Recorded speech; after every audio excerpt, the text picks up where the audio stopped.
Hello, let us have a discussion on the scanning electron microscopy now. Yes, madam, I just gone through the material, PowerPoint material that you have given, So, which contain this same principle and instrumentation. so shall we go through this? Yeah, madam, definitely. Okay.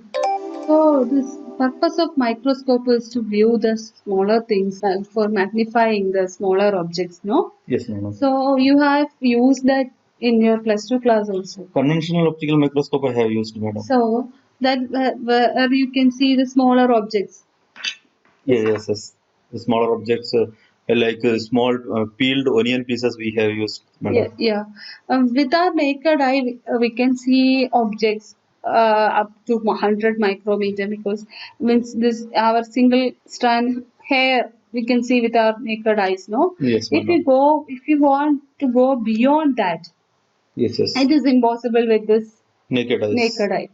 So that there we use the help of the microscope. Okay, normally for we use the optical microscope for this purpose. Yeah. Okay, so this optical microscope do have some limitation. Yes, madam. That is we can use this optical microscope only up to 1 micrometer range. Yeah. So if you want to see the things beyond the 1 meter range, that is in the nanometer range, it is difficult with this optical microscope. Yes, madam. That is a peculiarity of this electron microscope. We can visualize the thing in nano range, isn't Yeah, it, madam? yeah, yeah. We can visualize the things in the nano range.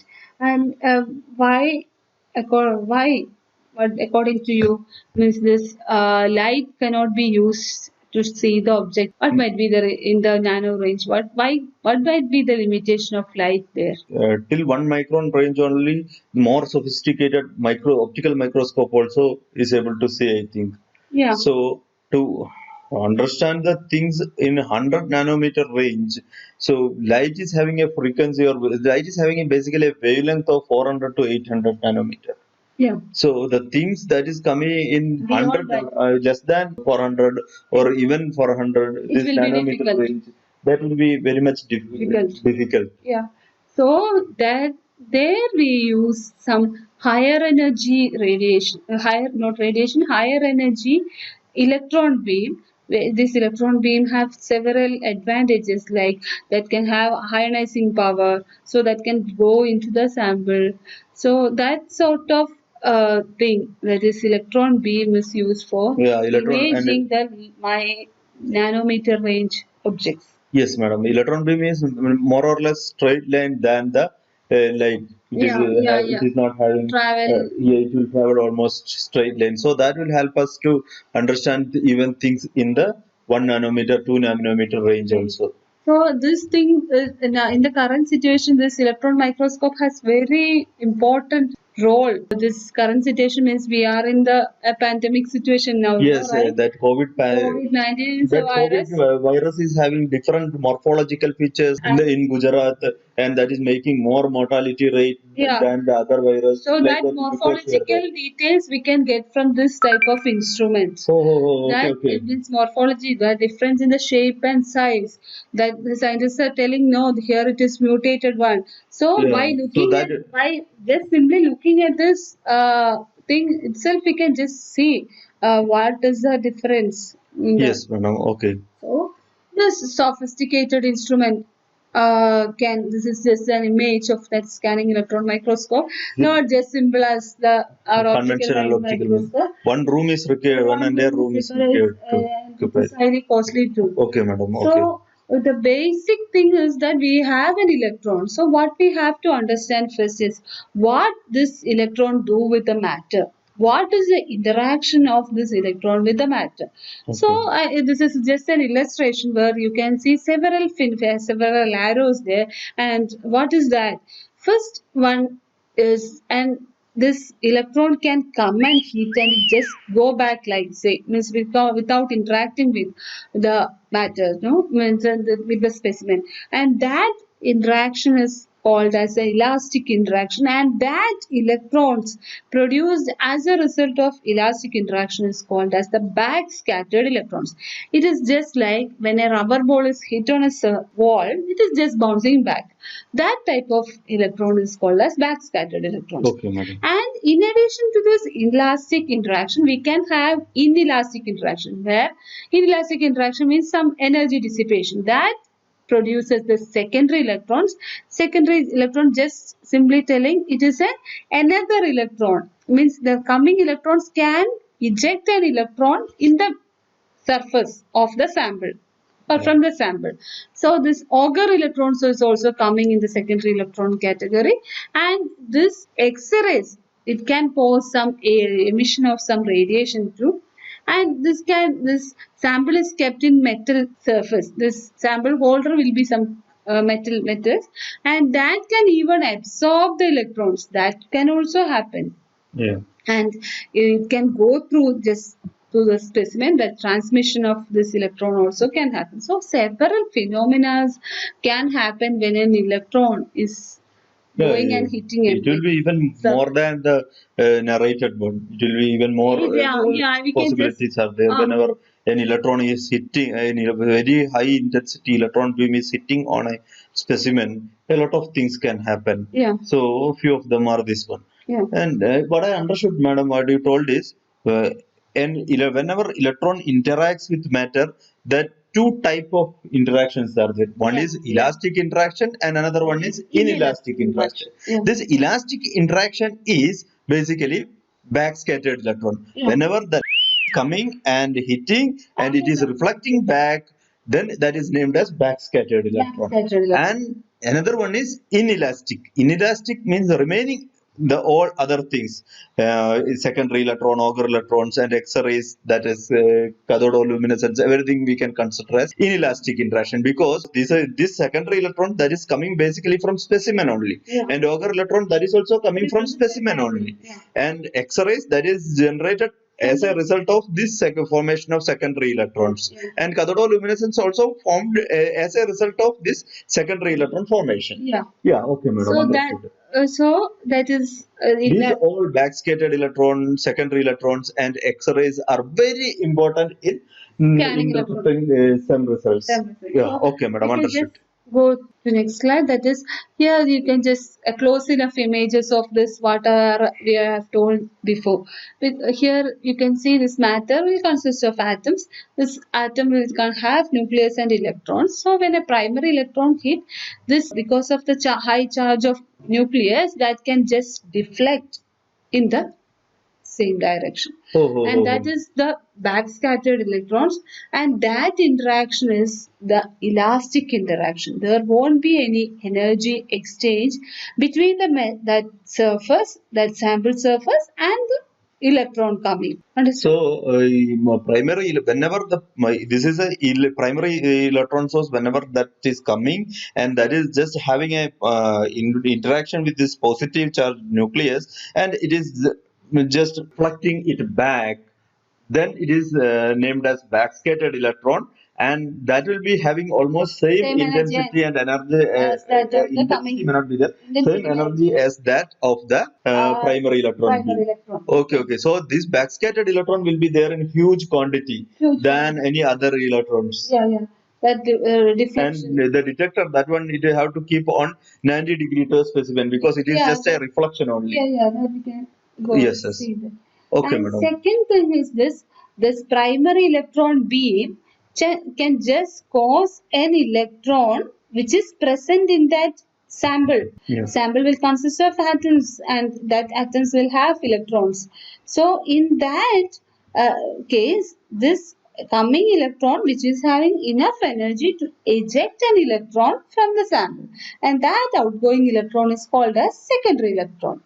So there we will have an inelastic scattering. The outcoming electron may not have the same energy as that of the incoming electron. Okay, madam, understood. So that there will be an energy exchange between the electron beam and that of the sun. Okay, what you told now is that whenever this primary electron beam coming and knocking out an electron from atom orbital, that leads to a secondary electron that will and a hole in the atom. Yeah. Okay. Ultimately, one electron is lost from here. That will generate a hole here, no, madam? Yeah, hole. So, and electron will go, a hole will remains there. There. Okay. If that hole remains there, means this will be a unstable situation for that atom, because as you know that this Aufbau principle means electrons will be filled, or electrons will be there in the increasing order of energy. So it won't stay in the place where it is having higher energy. This orbital, this where there is a hole,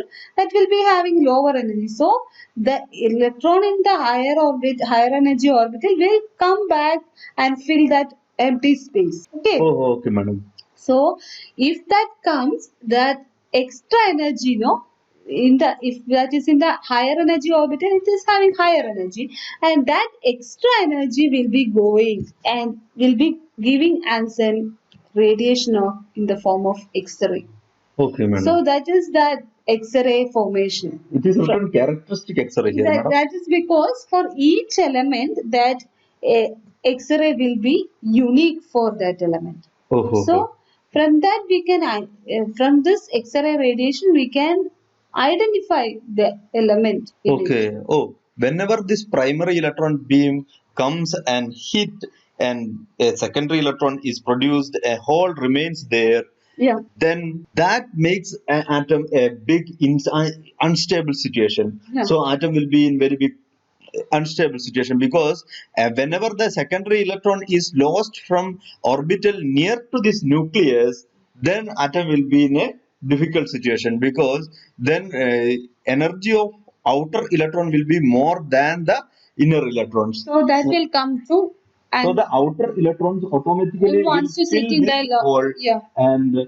that can lead an extra energy in the atom. In the, So that extra energy can be utilized by liberating a X-ray photo. X-rays or cathodoluminescence. Yeah, yeah. Okay. So that X-rays will be from atom size, from size of atom. If it is atom size is increasing, there will be a specific X-ray frequency of X-ray will be different from based on the atom size. Yeah.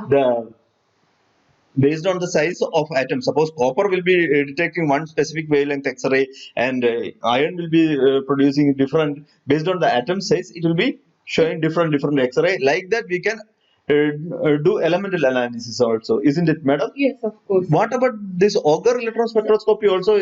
So you understood the generation of X-ray, no? Yes, madam, understood. So this extra energy is liberated as X-ray here. Yes, madam. So if that extra energy is utilized for emitting another electron present in the molecule, in this atom, so that electron is called as Auger electron.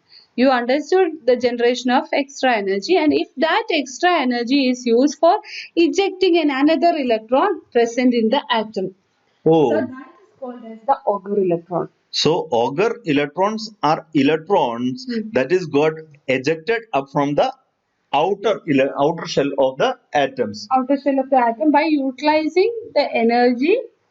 Okay, whenever the secondary electron is lost from the inner orbital, then that hole and another electron will be getting filled up from the neighboring orbital. Yeah. And then there will be a liberation of energy. So that by utilizing that energy, one more electron is got lost, or it is ejected out or knocked out from the atom. And then that electron is named as Auger electrons, and that electrons also Auger electron spectroscopy we can use it and to analyze the elemental analysis. Yeah, okay, so this will be an extra tool that we can attach to SEM. Okay, thank you. So what is main thing what we get or what we are monitoring in the SEM is that these three phenomena. Oh, it is very clear to me now, ma'am. Which is one as a result of elastic interaction, that is backscattered electrons. This inelastic interaction will result in the formation of secondary electron, that will be monitored, and the X-rays. Or the secondary, this Auger electron is also a secondary electron. And if we can have a Auger electron spectrometer, additional setup. That also can detect in the same. Or these are the main three things: backscattered electrons, secondary electrons, and X-ray photons. Okay. That these are the three things that we are going to study in the same. Based on this, we will get information regarding the topography, morphology, crystallographic information, and the composition. Okay. Oh, so SEM is something beyond a microscopy Beyond the because we can conventional optical understand elemental microscope composition also. also. Yeah. So this is what we told before. Here the backscattered electrons, which is formed as a result of elastic interaction, will have higher energy compared to the this secondary electrons. Yeah. So in here, this will be more in energy because huge number of prime backscattered electron will be there, and we have to keep it in 90 degree. This backscattered electron detector should be always in 90 degree. Yeah, 90 degree. That if you see the picture, it will be Yeah. more clear for you. Okay. Then we Okay. can Okay. coming slide. We will be going looking into the instrumentation part. The inelastic scattering means the secondary electron generation by giving some energy to the matter. So there will be a energy reduction in the secondary electron. Yeah, of course, because from specimen The this electron have to go, so there will be less intensity only. less energy, less energy. Yeah. Okay. Yeah. So Intensity and next, energy will be less. yeah. The next is that X-ray. Characteristic X-ray means that it will be a characteristic feature for each molecule. So that will be used for the a chemical analysis. Okay, madam, understood. Composition. The So you can just tell me what are the features that can be obtained from the cell. What might be the main characteristic features that can be obtained from the cell. You will understand it. Topography. Topography. Means what? Topography means texture of the specimen. Okay. Specimen includes whether it is a small surface, hard surface, or whether it is a reflecting surface, or yeah. and the morphology. Morphology means we can understand the shape and size. Whether the microsphere, nano tube, or nano rod. Cylindrical in shape. So many things. Morphology, yeah, understood, madam. Yes, size also. This topography and morphology we will understand from the optical microscope. normal microscope also. But this composition analysis that can be an additional matter that can be obtained from same what elements, what is it composed of. Then the last thing is the crystallographic information. How these atoms are arranged in that molecule. Arranged in the sense whether it is in an ordered arrangement or whether it is in a disordered pattern or crystalline or amorphous. And from that we can predict the properties too. Yeah, single crystal and those things, silicon materials and all can be understand, and that can that those conductivity of silicon and all will be useful to understand the semiconductor behavior of the materials. Yeah. Then next, so far we understood the principle and the characteristic features. No. Yes, ma'am. So next we want to know what is in the instrument and how is it working. Just we have to go into that. Okay. This instrumentation part.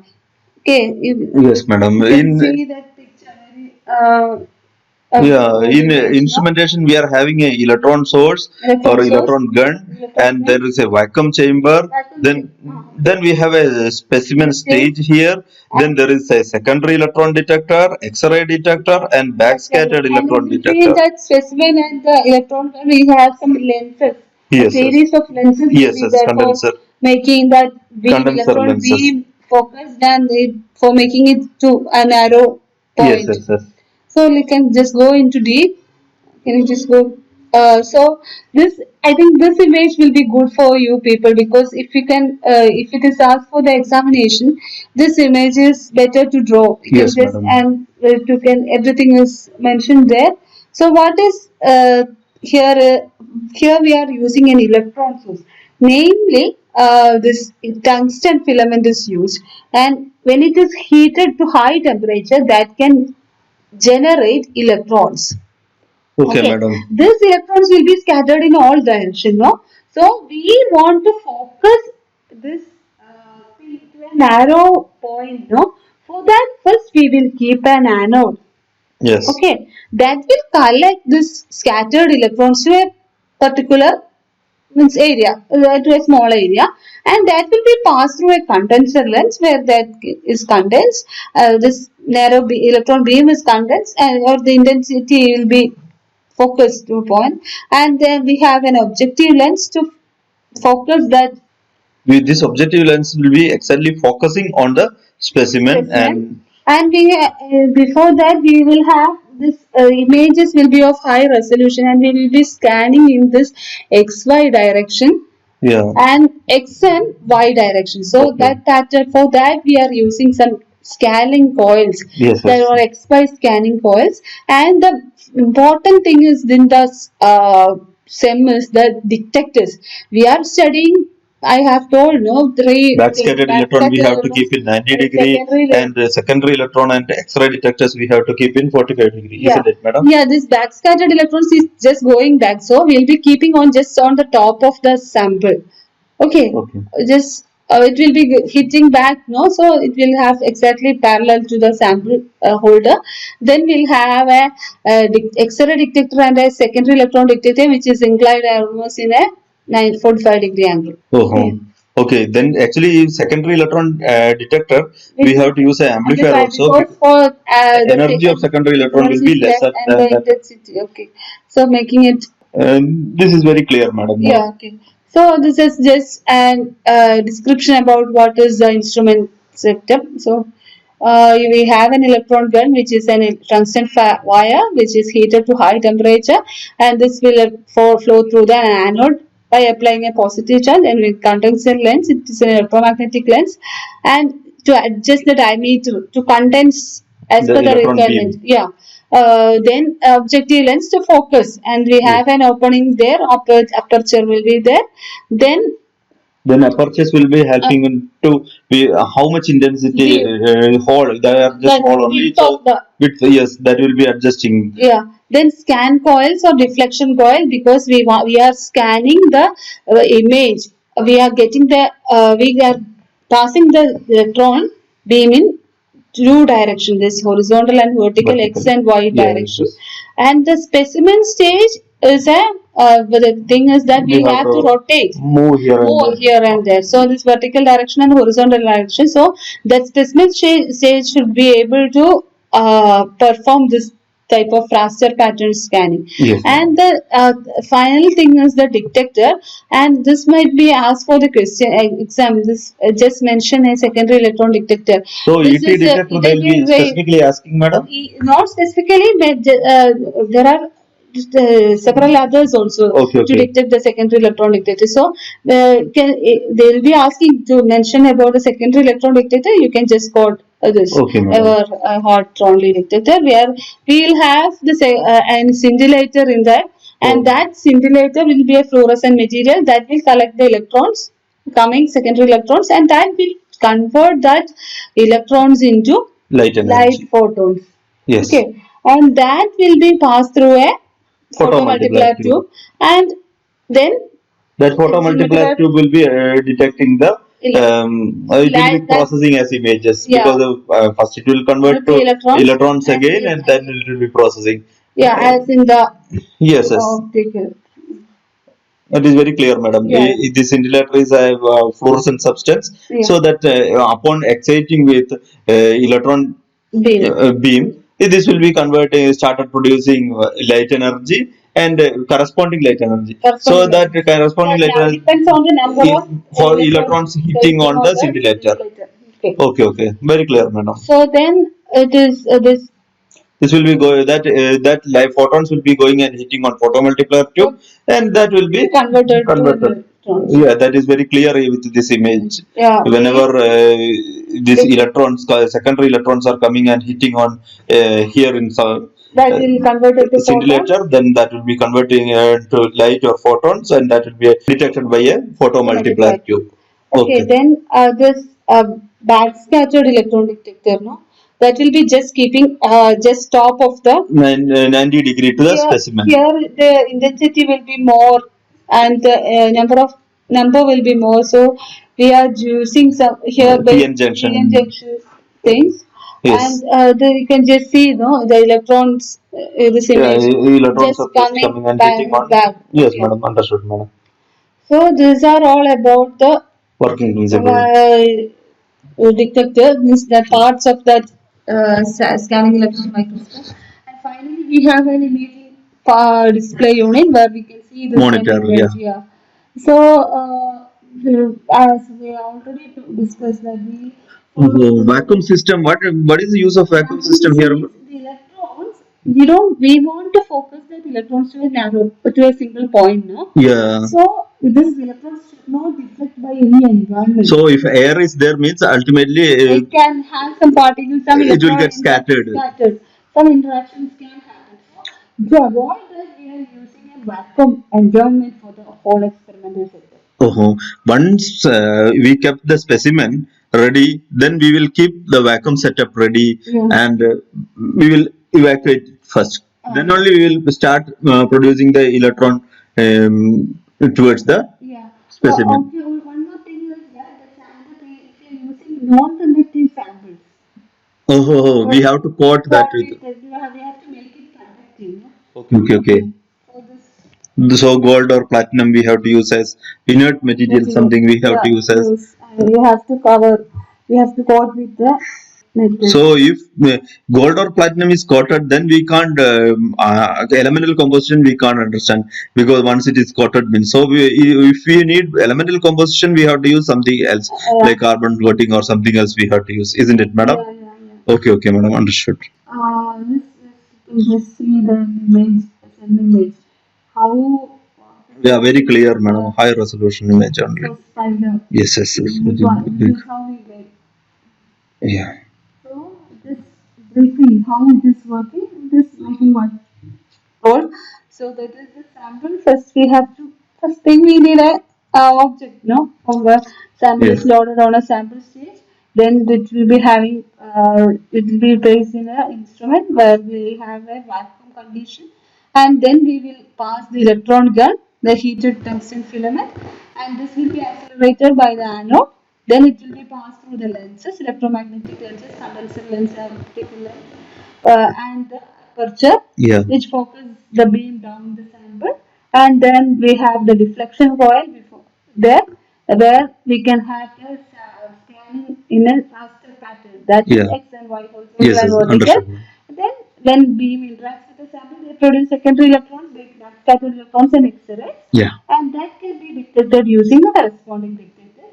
And the position of detectors is also important. Scattered electrons will be kept just on the top, and specimen. The other two in a particular angle. Okay, understood. Okay, this is so very important analytical tool for analyzing mainly the nanometer range materials. Okay, so enormous applications are there for the scanning electron microscope. Yeah, we can understand the size distribution, composition. Then chemical if there is any defect in the surface, yeah, semiconductor material and all defects we can understand. So many in the morphological and appearance of the things. Yeah. Yes, madam, understood. Nano basically. Basic application is characterization of nanomaterial, nano and micro. Yeah. Nowadays, everything is converting into nano range. Yeah. So, application of some got it is increased a lot. Yeah. In all fields. Yes. So this is all about the same. So you can just wind up the things. So what is that? In the same, we are using electron as a source for the imaging purpose. So what happens when the electron interacts with the matter? So we can have the backscattered electrons, secondary electrons, and the photons. So in the same, what we are monitoring is this actually elastic and inelastic this thing interaction will be there. In elastic interaction, we will use backscattered electron that will be there in very high quantity and high intensity. So topology, to know the topology, that backscattered electrons are better choice. To understand the elemental composition and other details, we can use other inelastic interactions, the like secondary electrons, Auger electrons, and X-rays we can use. So understood, madam. That is very much clear. Okay. Thank you. Thanks a lot. Thank you.